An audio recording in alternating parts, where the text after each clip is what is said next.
Aujourd'hui, on me prête une voiture assez sympa que j'attendais depuis un moment. Je vous la montre. Voilà. C'est la Hongqi EHS9.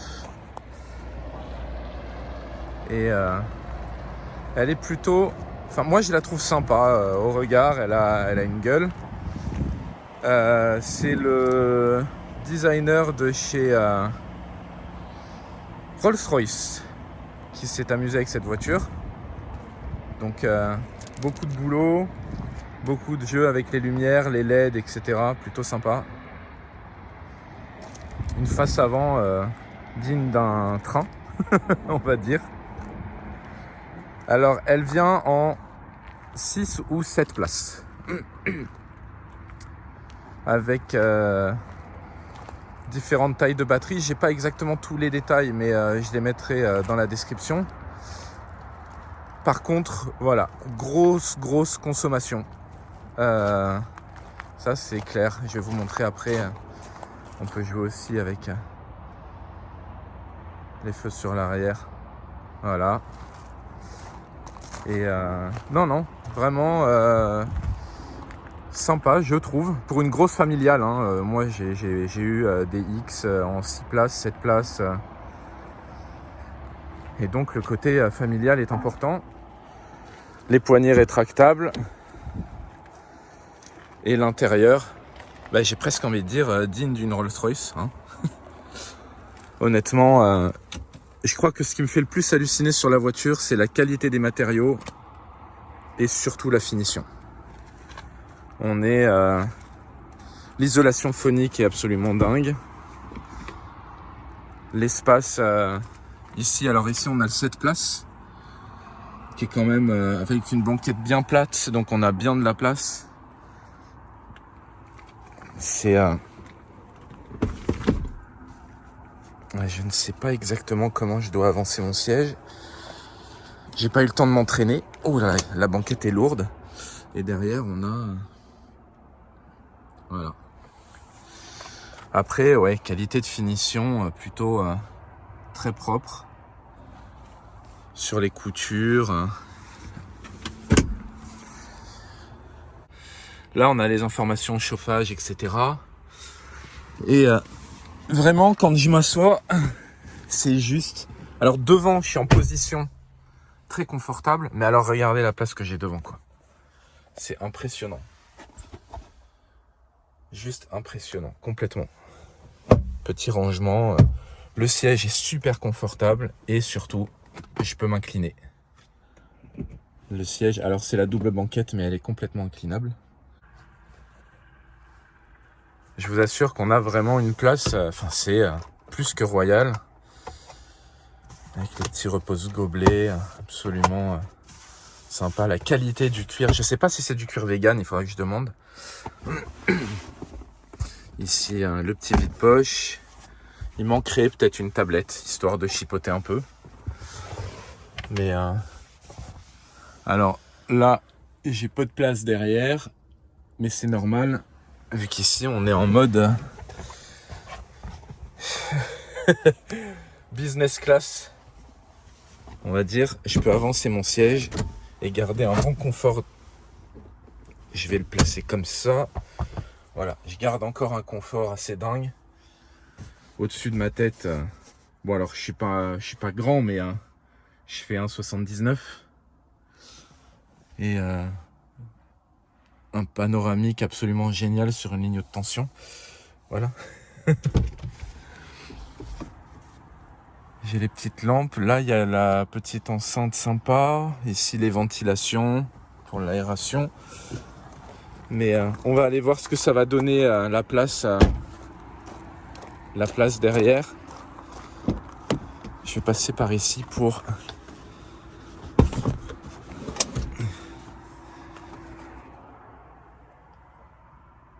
Voilà. C'est pas complètement hallucinant. Si j'avance encore le siège, j'aurai encore plus de place. Donc, non, franchement, j'adore. Attendez, hop. J'ai vraiment un problème avec cette histoire de consommation. À part ça, de consommation et de puissance de charge. S'il n'y avait pas ça, j'aurais déjà signé.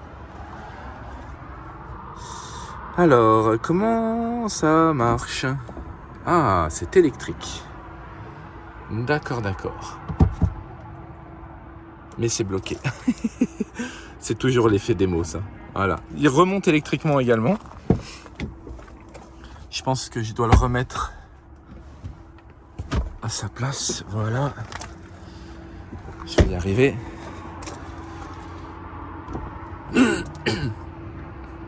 Bon, l'espace de coffre est dingue. Hein. Je pense que si je demande à Björn d'aller s'allonger pour faire du camping, il aura largement de la place. De quoi mettre un peu de câble ici.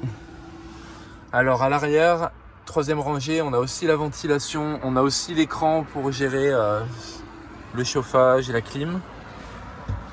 Derrière, on m'a dit qu'il allait avoir du 220 volts. Voilà.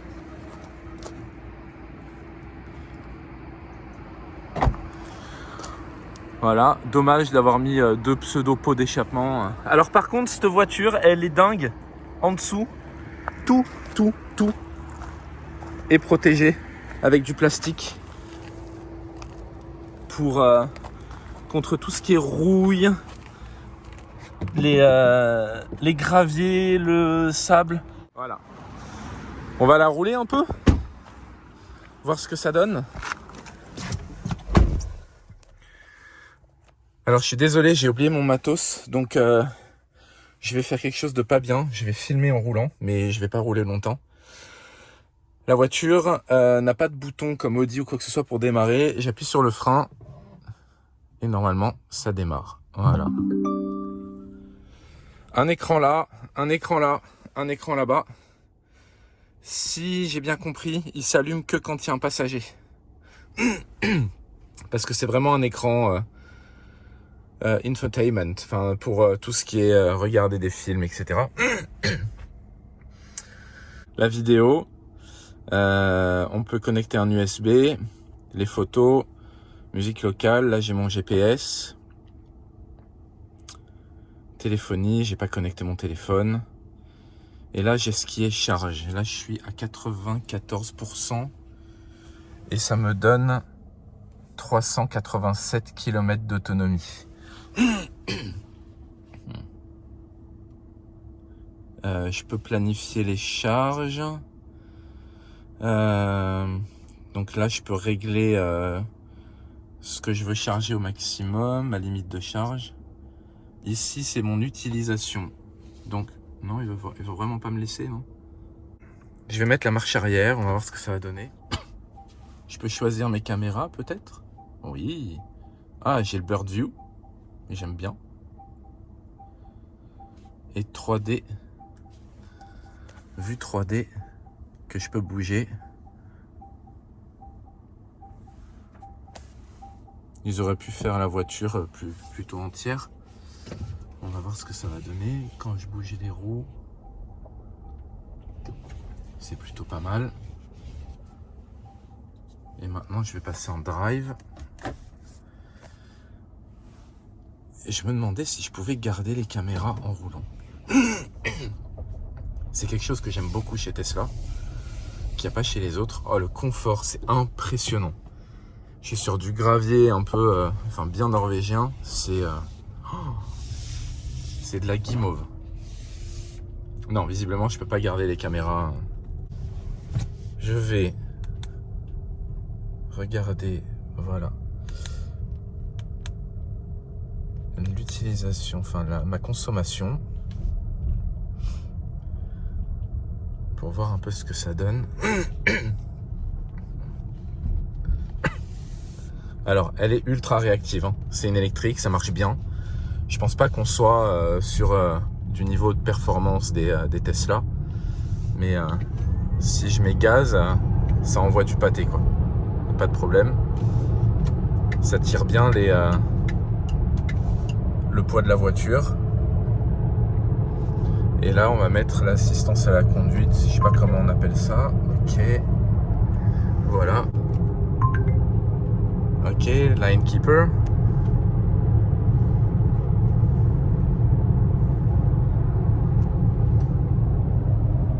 Le GPS, sympa comme tout, qui montre bien les affichages. Le confort. Ah, je peux en faire des milliers de kilomètres là, ça va pas me gêner. Hein. Là, je touche pas le volant. Voilà. Elle ralentit dans les virages. Je trouve ça plutôt bien. Ça évite un peu le roulis parce que la voiture est quand même très haute, très grosse.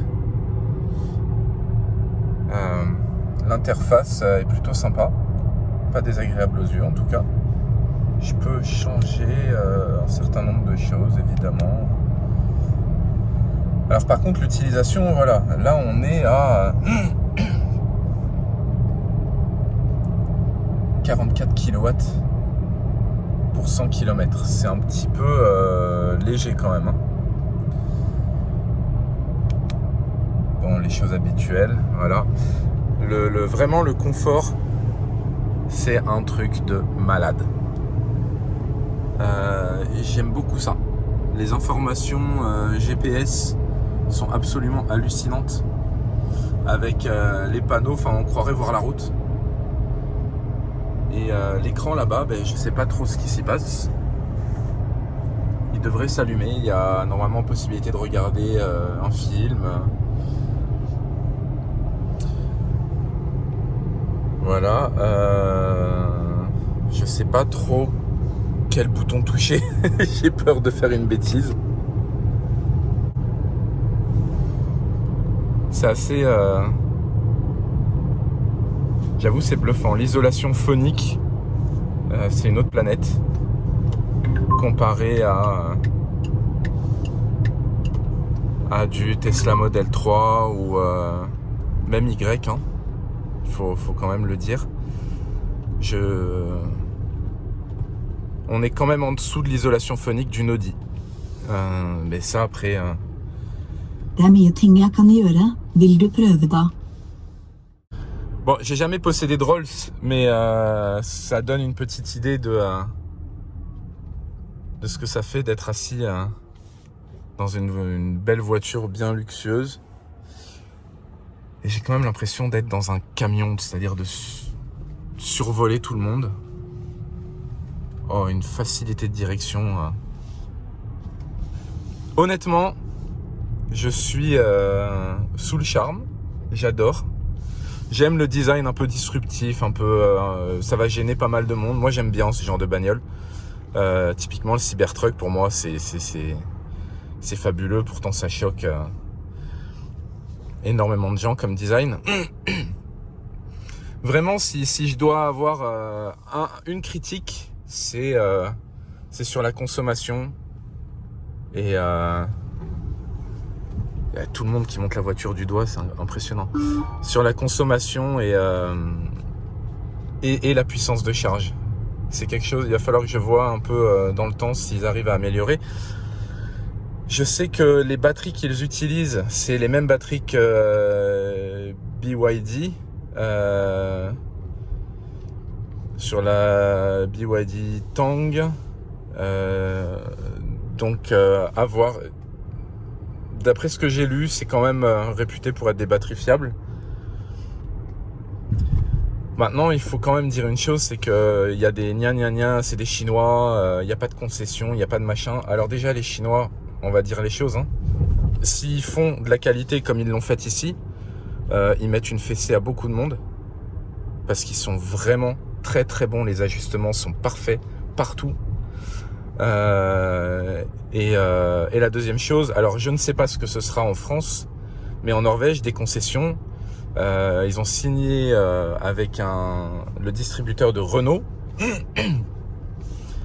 qui s'appelle Motor Forum en Norvège, et c'est eux qui vont gérer l'ensemble des services. Donc pour nous, c'est exactement la même chose que d'acheter une Renault. Il y aura autant de concessions, autant de garages, et voilà. Donc ouais, vraiment voiture impressionnante, j'avoue. Ça donne envie. J'aime le standard, j'aime le design, ce côté très fat, bateau. En même temps, j'ai plein d'enfants, donc moi, 7 places, je suis pas contre. Voilà. Et puis, je vais creuser cette histoire de puissance de charge, voir ce que ça peut, à quel point ça peut impacter. Mais après, ici, on est avec des températures négatives la nuit. Et là, c'est une voiture de test, donc ça veut dire que tout le monde appuie comme un mort dessus, ce qui peut expliquer la grosse consommation. Voilà, donc plutôt très positif. Et normalement, je récupère la voiture pour 2 jours pour un test de route. Donc on verra ce que ça donne et je ferai une vidéo à cette occasion-là. Salut!